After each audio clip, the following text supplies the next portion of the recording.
अब हम अपने किसानों को हमारे बीच सोलर से जो मिलने वाली लाभ है,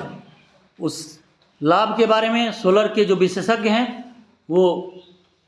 किसानों को बताएंगे। नमस्कार, मेरा नाम योगेश राय। जैसा कि आप लोगों को हम परिचय दिए, और हम लोग रिन्यूएबल एनर्जी के क्षेत्र में पूरे गुमला जिले में हम लोग काम कर रहे हैं, और इसमें मेन रूप से हम लोग यूथ को जो प्रशिक्षण देते हैं, लगभग 500 हम लोग यूथ को प्रशिक्षण दे चुके हैं। और ऐसे यूथ का चयन करके जो पहले से कुछ न कुछ इलेक्ट्रिसिटी के बारे में जिसको जानकारी हो, या जो हमारे यहाँ एलईडी बल्ब, एलईडी का नाम सुने हैं ना, तो हम लोग उसका मैन्युफैक्चरिंग यूनिट भी बिशुनपुर में हम लोग हैं। और रेस के नाम से ही बल्ब बनती है। जो बल्ब मार्केट में 100 रुपये में अवेलेबल है, वो हमारे यहाँ से 55 से 60 रुपया में लोग खरीद कर ले जाकर गांव भर में दुकान करके और उसको 80-90 रुपया 100 रुपया के आसपास बेचते हैं। उनको एक रोजगार भी मिलता है। और बहुत सारे हम लोग रिन्यूएबल एनर्जी के रूप में हम लोग काम कर रहे हैं। तो उसमें आपका किसी से कोई प्रश्न ट्रेनिंग को लेके,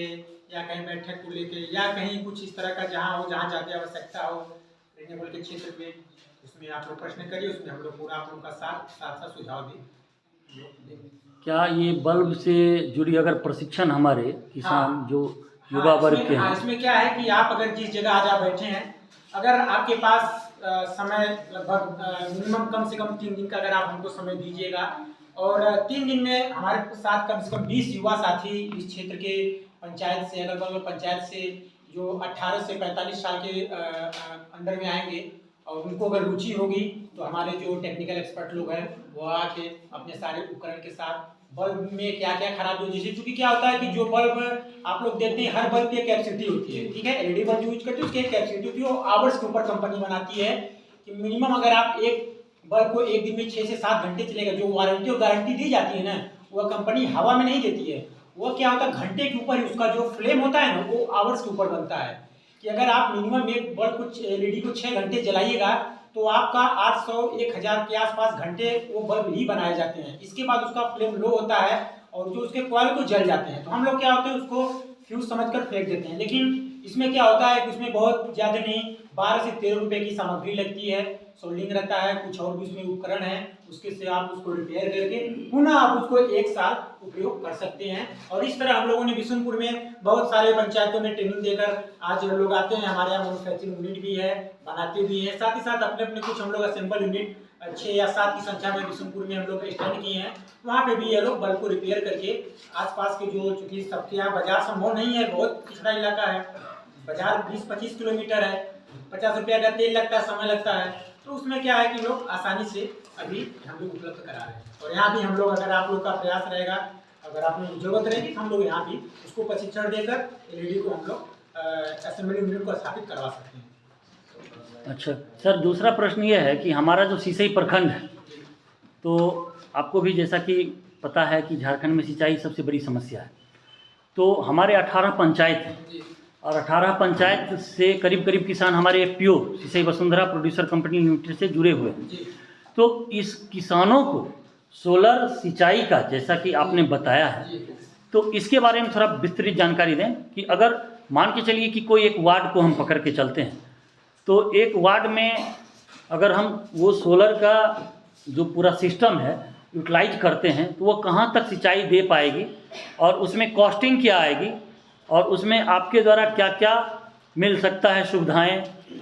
उसके बारे में थोड़ा। अभी जैसा कि कुसुम योजना के बारे में सर ने डिटेल रूप से बताया, लेकिन चूंकि कुसुम योजना क्या है, वो झारखंड जेरेडा के माध्यम के थ्रू से मिलती है। और अगर आप चाहिएगा कि सिसई प्रखंड के जो इस पंचायत में अगर हम 100 घर में इसको हम इंस्टॉल करवा दें, तो ये सरकार के लिए संभव नहीं है। और सरकार बहुत ज़्यादा किसी जिला के लिए बहुत ज़्यादा अगर हम प्रयास करेंगे, तो 500 से 1000 के बीच में हाउस होल्ड में यह जो है कुसुम योजना के माध्यम से सिस्टम इनरोल्ड हो पाता है, ठीक है। लेकिन हम लोग क्या है, कुछ प्राइवेट एजेंसियां, कुछ प्राइवेट फंडिंग या लीड्स या जो रेस हो गया, इसके माध्यम से भी एक नया डीपीआर सैंक्शन टेली के माध्यम से होने वाला है। और उस पर ग्राउंड लेवल पे जो जो चीज़ हमको इसके लिए चाहिए, हम लोग किसानों के माध्यम से लेकर भेज दिया गया है। सितंबर अक्टूबर के मंथ तक डीपीआर अगर अप्रूवल हो जाएगा, तो जो जिसके पास पानी के साधन अवेलेबल है, चाहे कुआं हो, जिंदा तालाब हो, मतलब जो भी आपके पास अगर पानी के साधन हो, तो उसमें क्या है, सोलर से संबंधित 2 HP, 3 HP और 5 HP तक के जो है मोटर को हम लोग 70 से 80% जो सब्सिडी है वो तो टेरी के माध्यम से आपको दिया जाएगा। बाकी 20 से 30% का जो है वो किसान को भुगतान करना पड़ेगा, वो भी जो है आपके इंस्टॉलेशन की प्रक्रिया के बाद। वो चूंकि इस पर भी हम लोगों का काम चल रहा है बहुत बड़े पैमाने पर, और ये भी हम 100% श्योर नहीं कर सकते कि हम दे ही देंगे, लेकिन हाँ लोगों की आवश्यकताओं को देखते हुए ये पूरा मन में विश्वास है, जैसा कि सर ने बोला कि हौसलों से उड़ान होती है, तो हौसला है कि हम इसको जल्द से जल्द जमीन पर ला देंगे। बहुत बहुत धन्यवाद सर। एक दूसरी चीज़ है कि जैसे हमारे यहाँ के किसान सब्जी उत्पादन करते हैं, तो खेती को बिजनेस के तौर पे हमारी पूरी अभी जो तंत्र है देश, प्रधानमंत्री जी का भी इसमें पूरा आह्वान है, तो कोल्ड स्टोरेज जो सोलर से चलने वाली है, तो हमारा ये आपसे राय है एक कि अगर FPO के पास एक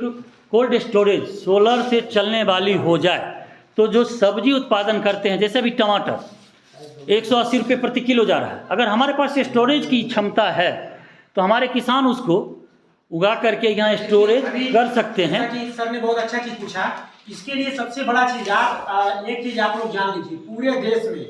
देश में मात्र 180 मतलब 118 जिले ऐसे हैं जो अति पिछड़े के श्रेणी में आते हैं, ठीक है। उन 118 में आपके सिसई ब्लॉक का गुमला जिला भी आता है, ठीक है। और उसमें क्या विशेष तौर से एक जो जिला में कभी गए होंगे या सर के माध्यम से आपको पता होगा, एक आकांक्षी जिला, एक एक्सप्रेशनल डिस्ट्रिक्ट का एक जो है प्रोजेक्ट होता है, जो क्या है कि सेंट्रल गवर्नमेंट जो होती है एक विशेष तौर से आर्थिक पैकेज के रूप में यह डिस्ट्रिक्ट को प्रोवाइड कराती है, ठीक है। उसमें क्या, जैसा सर ने बताया कि क्या सोलर से चलती हुई चीज हमको मिल सका, उसमें नाबार्ड का भी बहुत सहयोग रहता है। उसमें अगर मतलब क्या है कि इस चीज FPO के माध्यम से अब आप 10 kg 100 kg अगर 500 kg टमाटर उत्पादन करिएगा तो उसके लिए तो सरकार या जिला को उपलब्ध कराएगा नहीं, लेकिन अगर आपका यहाँ पे एक बड़े पैमाने पर आप मिर्च की खेती, टमाटर की खेती अगर आप बड़े पैमाने पर अगर आप करते हैं, प्याज की खेती बड़े पैमाने पर करते हैं, जिसको सरकार को समय समय पर आवश्यकता होती है, केले की खेती आप बड़े पैमाने पर करते हैं, तो क्या होगा कि इसका नाबार्ड FPO के माध्यम से एक DPR आपको सबमिट करवाना पड़ेगा, ठीक है। उसमें हम लोगों की जो अग्रणी भूमिका रहेगी, जितना भी चीज आपको चाहिए हम लोग मटेरियल अवेलेबल करा सकते हैं। आपका DPR सैंक्शन होने के बाद, यहाँ से आपका तैयार होने के बाद आपको यह जिला में DC के यहाँ पास जाएगा, DC के यहाँ बकायदे एक दिन आपकी FPO की टीम जाएगी, FPO के साथ एक बैठक होगा, बैठक के बाद बहुत आसानी से अभी तो फिलहाल जो सुशांत गौरव से आप लोग सभी लोग परिचित होंगे, नहीं होंगे सर परिचित होंगे, अभी 2 दिन पहले ही जो है उनका यहाँ से वो गए थे, हमारे DC साहब आए हैं, वो भी बहुत अच्छे हैं। तो अगर आप एक्टिव हैं, अगर आपके मन में है कि नहीं हम इतना चीज कर सकते हैं, तो बहुत बड़ा चीज नहीं है, आप करवाइए इसको। DPR के माध्यम से हम लोग डिस्ट्रिक्ट में थोड़ा लगना पड़ेगा, यहाँ से जाना पड़ेगा, हम लोग जाएंगे, लेकिन यह संभव जरूर है कि सिसई ब्लॉक में आप जहाँ चाहिएगा, जहाँ पे आपका FPO ज़्यादा एक्टिव रहेगा, जहाँ पे जरूरत होगा वहाँ पर हम लोग कोल्ड स्टोरेज की स्थापना करा सकते हैं। 5 से 10 मीट्रिक टन की कैपेसिटी वाली अगर कोल्ड स्टोरेज को हम बना रहे हैं, तो उसमें बजट और उसका DPR क्या हो सकता है? 20 से 25 लाख रुपए के आसपास कॉस्ट आता है, 25 लाख के आसपास, क्योंकि हम लोग बिशुनपुर में एक हमारे युगल किशोर यादव करके किसान है, इसलिए इस पे हम आपको इतना डीप नॉलेज दे रहे हैं कि हम लोग चूंकि वो सिंगल किसान है और उनके एनुअल जो इनकम बिशुनपुर में पड़ता है, घाघरा एक पंचायत का रेहलदाव गांव पड़ता है, बिशुनपुर प्रखंड के मुख्यालय से उस गांव की दूरी लगभग 37 किलोमीटर है, और आसपास के क्षेत्र में यह स्थिति है कि पानी पीने के लिए लोग 200 मीटर 300 मीटर दूर से पानी लेकर आते हैं, लेकिन उन्हीं के बीच का एक युगल किशोर जिस उम्र के दादा हैं, इस उम्र से 3 से 4-5 साल ही एज कम होगा, लेकिन 50+ है, और आज के समय में उनके पास यह स्थिति है कि आप तो समूह के माध्यम से हम DPR कह रहे हैं, उनका कहना है कि सर हम 30 लाख रुपया लगाने के लिए तैयार हैं, हमको इंडिविजुअल आप जो है कोल्ड स्टोरेज सोलर से स्वचालित हमको दिला दीजिए, हम चाहते हैं कि इस क्षेत्र के लिए हम कुछ करें। और उनके पास कोई एक्स्ट्रा आय का स्रोत नहीं है कि वो कोई उनका लड़का कोई बड़ा बिजनेसमैन हो, चाहे बहुत बड़े पद हो, नहीं, आज वो एग्रीकल्चर के क्षेत्र में इतने आगे जा चुके हैं, उनके पास एग्रीकल्चर से रिलेटेड आज पास ऐसी कोई उपकरण है जो उनके पास न हो, और ऐसी कोई खेती न हो जो वैज्ञानिक तरीके से न करते हो। हर साल में वो जो है समझ लीजिए आलू की खेती आप लोग एक बार लेते हैं, आलू की खेती के समय में वो 2-2 बार आलू बेच लेते हैं, लगभग 12 से 15 लाख रुपए का आलू बेच लेते हैं, तो बहुत अच्छे किसान हैं। तो उन्होंने हमको कास्ट पूछा था, तो हम लोग नाबार्ड के माध्यम से चर्चा किए, तो 25 लाख रुपए के आसपास उतना हम लोग उनको कास्ट आया था। बहुत बहुत धन्यवाद। आप लोग की तरफ से कोई सवाल? चलिए, बहुत बहुत धन्यवाद सर, नमस्कार। अब हम चाहेंगे माननीय निर्देशक महोदय 2 शब्दों से हमारे अतिथियों को संबोधित कर अपना उद्देश्य जाहिर करें, एफपीओ को कहाँ तक ले जाने की आपने सोच रखी है, किसान जल्द से जल्द हम कहाँ तक जोड़ सकते हैं? कि हम लोग तो पूरे क्षेत्र में जोड़ने का प्रयास कर ही रहे हैं, तो बहुत जल्द हम लोगों को किसान का सहयोग भी मिल रहा है, जुड़ भी रहा है, इसलिए जो भी टारगेट है 1500 का हम लोग बहुत जल्द करेंगे इसको। बहुत बहुत धन्यवाद, नमस्कार।